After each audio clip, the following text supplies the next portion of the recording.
Today, I want to highlight one aspect of masculinity that many of us men are fast losing because we actually are oblivious of it. The obvious aspect of our masculinity is our physical strength. God gave us that strength to protect and to provide in the family. That's what makes us the head of the family. That's what makes us responsible for our families. I want to bring out another aspect of what makes you the head of the relationship. Talking about not just the family now, but talking about a relationship, your relationship with your wife, and of course, your relationship with your children, particularly when they grow up to teenage and then adulthood. Another very important aspect, that is also what makes us men. Very important. That's what makes you a man. What makes you a man is your ability to take your woman along in your stride. By taking her along in your stride, I mean, as you are fighting your own battles, as you are fighting with your own strengths and weaknesses, as you are fighting with your own ego, you take her along and accommodate her strengths, her weaknesses, her excesses, her eruptions, her unpredictability. Accommodate those things that annoy you in her. Accommodate those things that you would wish were not there in her, while you are enjoying the things that you are happy about concerning her. This is one aspect many men are neglecting. You hear a lot of men complaining about their wives' behaviors, complaining about their wives' attitudes, and wishing that these behaviors, these attitudes are not there. Some of them even go to the extent of making a very big mistake. I call it a very big mistake of comparing, vocally voicing it out, comparing their wives with some other women. You see, God gave you the ability to handle all of your wife's weaknesses.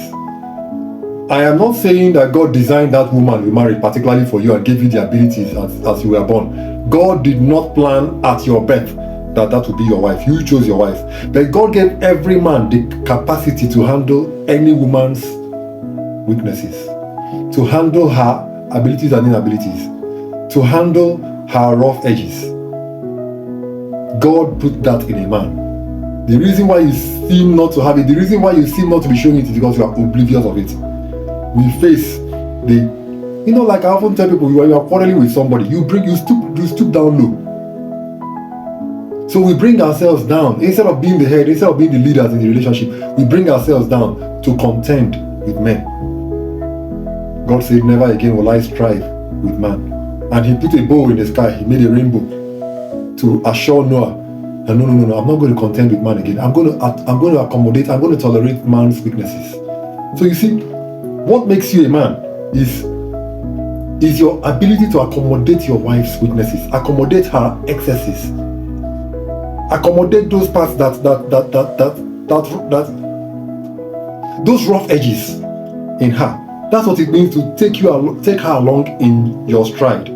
Accommodate her moods, her temper, her pressures, her demands. Okay?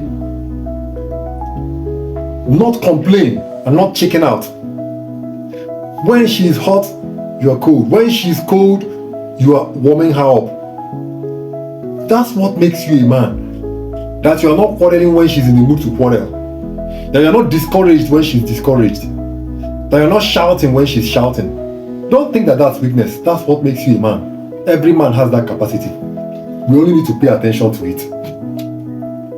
That's what makes you a man. That's what makes you the man in that relationship. And when the relationship is going south, you are the one that is able to, on your own, seek for solution, find solution. Go to God in prayer.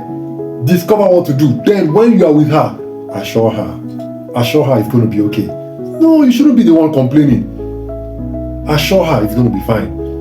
You find out that when women complain, even sometimes when they get to the extent of beating, sometimes some of them beat their husbands. Yeah, sometimes they get to that, but they are the ones that express violence.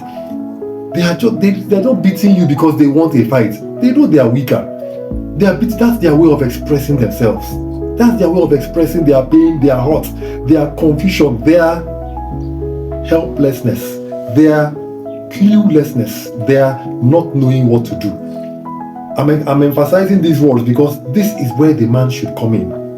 How can you now begin to express the same? Helplessness, cluelessness, not knowing what to do. Then where do we go to? When the head is headless, when the eyes cannot see, then where do we go to? You should be the one to be able to assure her that no, there is a way forward. She may not see it, but let her have confidence in you. I often tell women, when you are marrying a man that, the main thing I always say, marry a man that you can follow, even when he doesn't have money. Marry a man you can submit to, even when he doesn't have money. That's important. But another thing I tell women, marry a man you can put your hand in his hand and blindfold yourself and go with him. That's assurance. That's assurance. That's what submission means. So you should be that kind of man that your wife may not see the way forward. Your wife may not know. Your wife may see the end of the road in that relationship, but you have a road. You may not know it. We are human. No one is saying you should be God. You may not know the road, but you just know that you are going to walk out a way. You just know that this is not the end of it.